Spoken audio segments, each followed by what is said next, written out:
एक लबादा, एक मुखौटा पहन करके, किसानों का मुखौटा पहन करके पंजाब के कुछ लोगों ने चढ़ाई करने शुरू कर दी। हमने 1 साल तक वो भी भुगता। 5ই অক্টোবর হরিয়ানায় নির্বাচন।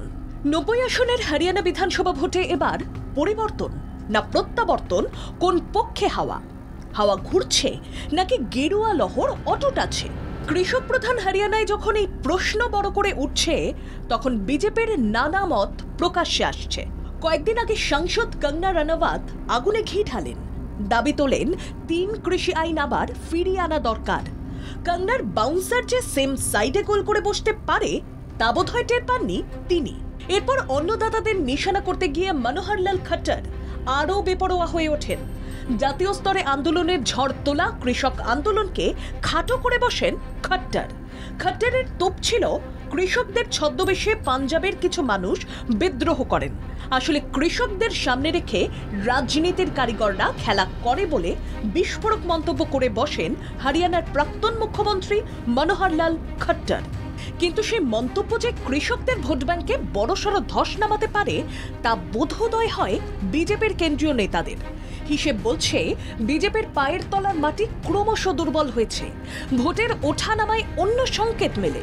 18 বিধানসভা নির্বাচনে যেখানে বিজেপি 43% ভোট পেয়েছিল, 19 লোকসভায় সেই ভোট শতাংশ নেমে আসে প্রায় 58%-এর কাছে।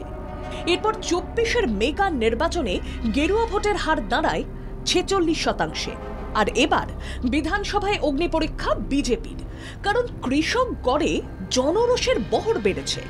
আজ করেই পাল্টা ময়দানে নামেন অমিত শাহ। অমিতের দাওয়াই, বিজেপি ক্ষমতায় ফিরলে কৃষক অনুদানের পরিমাণ 6,000 টাকার জায়গায় হবে 10,000 টাকা।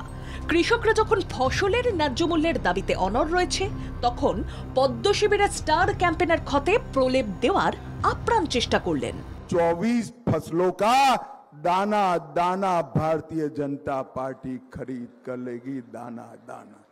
बाजरे की एमएसपी 3,000 कर दी, सरसों की एमएसपी 5600 रुपया कर दी। राहुल बाबा, आपसे 2 गुना 2.5 गुना करी है, और आप तो खरीदते भी नहीं थे, हमने खरीदने का काम किया है।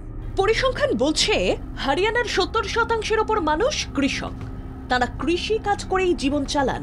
কৃষকদের মধ্যে আবার রয়েছেন জাট সম্প্রদায়ের মানুষ, রয়েছেন তফসিলি সম্প্রদায়ের সদস্যরাও।